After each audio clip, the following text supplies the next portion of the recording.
Hey guys, welcome back to some crypto. In today's content now we'll talk about BTC. We'll take a look at BTC on a 3D basis, on a weekly, on a monthly, and all that good stuff, and what type of price action we could be anticipating over the next like a few weeks going forward. Okay, especially going into the summer. It is almost the end of May. It is about like what, May 26th, 2023, right? The price of BTC 26798 for Leroy, right? On Bitstamp, right? So now let's take a look at BTC on a 3D basis. The last few weeks has been pretty boring, especially after the monthly open and all that good stuff. We started to get some massive pressure, just about like a 29k and all that good stuff. Okay, and finally dipped below the 3D 21 EMA. We did have a big warning on regarding our MACD on a 3D basis. However, on the 5D, it was not that negative yet. Okay, so we couldn't basically confirm the 3D bearishness until we get a negative negative MACD on our 5D, even though price action was still above the 3D above the 5D 21 EMA and above the 3D 21 EMA. Okay, so just needed to wait for the 5D to get a a better probability of the 3D MACD, right, staying negative, right? So now when we take a look at it, once again we below the 3D 21 with a negative momentum, so that is not a good sign for the bulls. In order to get any bullish momentum, at least BTC needs to basically get back above the 3D 21 EMA. And at the same time, if we could get a 2D positive MACD, that could give bulls some edge, right, to try to break out above the trend line resistance right here. Okay, so it will depend on the volatility, right, at what price level bulls could be pushing back to the trend line resistance, right? It all depends if we get any bullish momentum. Okay, if we move sideways right here, you can see like the trend line resistance could be somewhere around like a 27.5, 27.3. Okay, so it will all depend on volatility, and at the same time will depend on the MACD. Okay, we'll need a positive MACD on the 2D to try to front run the 3D MACD. Okay, so hopefully it makes sense and all that good stuff, right? So we know in terms of resistances, right, we know our 32k was wasn't our primary resistance, but was the first resistance, right? And we said if we take out the 32k area, could be looking for the 0.618 at 39 to 41, but could not take out the 31 up to 32k area resistance, just about like a 50% pullback, right? So the downside potential target to look for going to be based on fibs. Okay, that's going to be the most accurate price level to watch, right, depending on how you want to trade the market, right? But the easiest way to look for some confluences going to be using the these fibs. Okay, so if we do a swing low from the bottom right there, let's take a look at it for Leroy. Okay, the swing low just about like a 15.5 to be exact, right? And swing high just about like a 31k. You can see like for the macro trader, you got your 236, right, holding on the holding on as a strong support. And our next fib level to look for going to be the 382. Okay, just about like a 23,860, but I would just say 22k because most people will try to front run the fibs. It can even dip below the 23.8. Okay, but on average I would just say like a 24 to down to a 23.8 range. Okay, so and if we take a look at the lower range, going to be at 0.618, right? Just about like a 20,200 range. But once again, it could take a very, very long time to retest these lows. Okay, just about like a 0.618. Because if we get a slow momentum over the next like a few months, price action could be in this range. Okay, and print a bigger descending triangle. Right, so we don't know that, right? So we just have to be very cautious regarding the directional trend. Just because the 3D directional is down, it doesn't mean like the volatility going to be high. Okay, you can get the direction, but sometimes you don't get the volatility, so it makes it very, very boring, choppy, and bearish at the same time, right? So, and in mid-range, okay, we got the 382. We talked about the 0.618. The next level in between 382 and 0.618 for Leroy, it is 50% pullback at 21,980 to be exact, right? So these fibs, okay, they are based on the swing low once again, right? 15.5 up to 31k, right? That's the higher time frame. However, if right, you're looking for the lower degree, let's say short to medium term, right? You could be looking for the these fibs based on the March lows, just about like a 19.6, right? 19.6k, right? Up to 31k. So if you take a look at it in terms of fibs, right, you got 50% pullback at 24.7, and you got 0.618 at 23.3, give or take, right?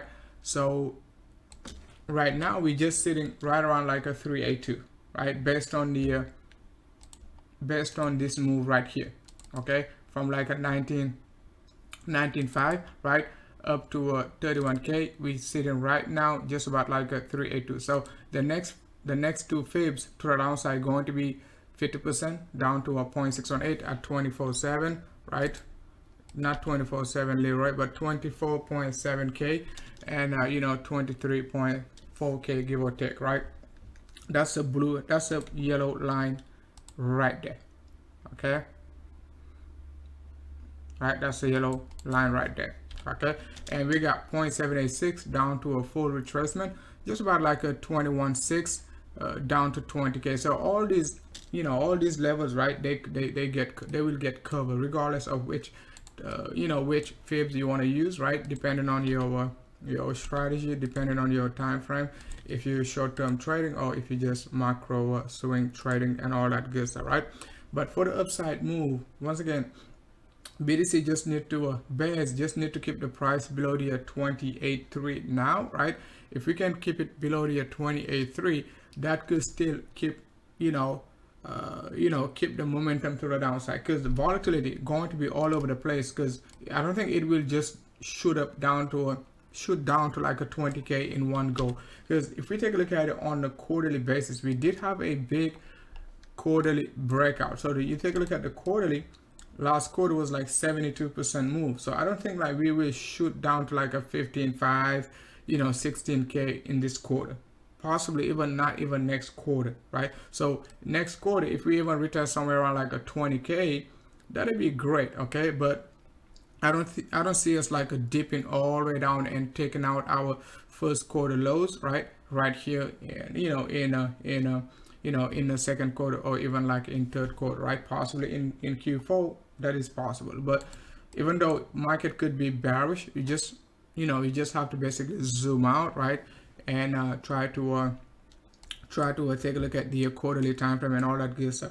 We said the same thing right here back in after the Q2 breakdown, right, all the way down to 19k. What we said, we're not going to retest 40k at any given time. You take a look at the quarterly breakdown right here, okay, from like a 40, give or take 48k, all the way down to like 17k, and we nailed that, okay? We were bearish right around like a 42, all the way down to 21 plus minus 10. So we said we're not going to go back up to 40k anytime soon, so do not expect any any big move, right, in 2022 back then, okay? Leroy in 2022 retesting like these highs and all that good stuff, right?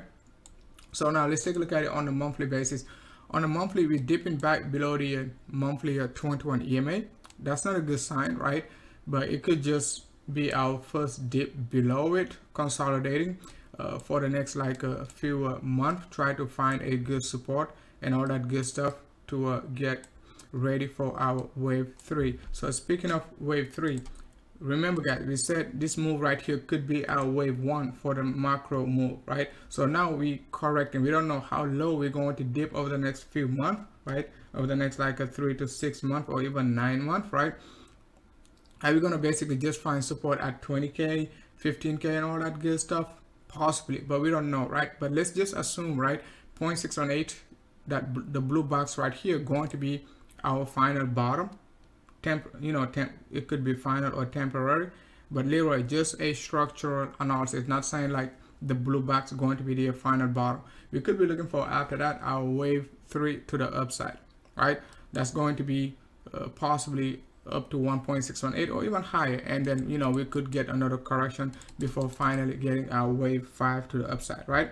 So it might be too soon to be projecting 1.618. So the best thing to do in the short term, right, or even in a long term perspective, just to focus on our wave 2, right? Because we don't know, once again, we just don't know how deep it is going to be. It could retest 15.5, but as I just said, I don't think we will retest like a 15.5 in Q2 2023, and it is going to be pretty hard, right, to retest like a 15.5 even like in Q3, right? But anything could happen. Okay, so I'm not saying these are definitive price analysis or like a definitive price targets and all that good stuff, but we will see within the next like a few weeks how market will evolve, and then we will just adjust our strategy based on the based on the 3D, on the weekly, and all that good stuff. Okay, so for the bulls, they do have a strong argument like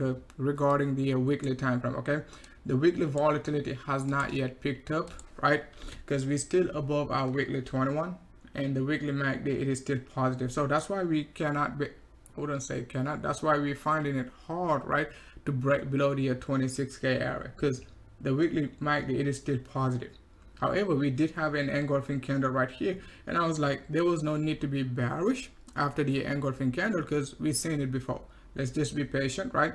And we tried to retest that 30k area but failed to break above it, so that signaled the starting of the bearishness, boringness, and choppiness, because we're starting to make some lower highs. As you can see, our highest point was somewhere around like a 31k. You can see the next candle made a lower high, and so on and so forth, right? So bulls, they're losing control with the top formation, but we'll see over the next like a few weeks if the weekly MACD will cross negative to increase the weekly volatility, right? As long as the weekly MACD going to be staying positive, it will be hard, right, to dump down to these boxes, okay, the yellow box and then the blue box, okay, just about like a 22 to 24k and down to the 21 to 20k area, give or take, right, depending on depending on the volatility, right? In terms of Fibonacci's, right, it is a clear 5-way structure now, right? You got 1, 2, 3, 4, and 5, right? Looks even better if you take a look at it in terms of like a line graph. This move right here was a clear double top, double bottom, or a clear flat correction, a wave 5 to the upside, right? But we will see, okay, if for whatever reason bulls try to break above 28k, it could print a double top, and we could be in this range basically till the halving. We just don't know. That's why I don't want to be too committed, right, to say like, okay, BTC will be dumping down to this low, right? Because we just don't know. As I said, the structure could change at any given time, right? So we'll see how it goes over the next like a few weeks and all that good stuff, right? All right, guys, that's all I wanted to cover for BTC on the 3D, weekly, monthly, quarterly, and all that good stuff, right? Thanks a lot for watching.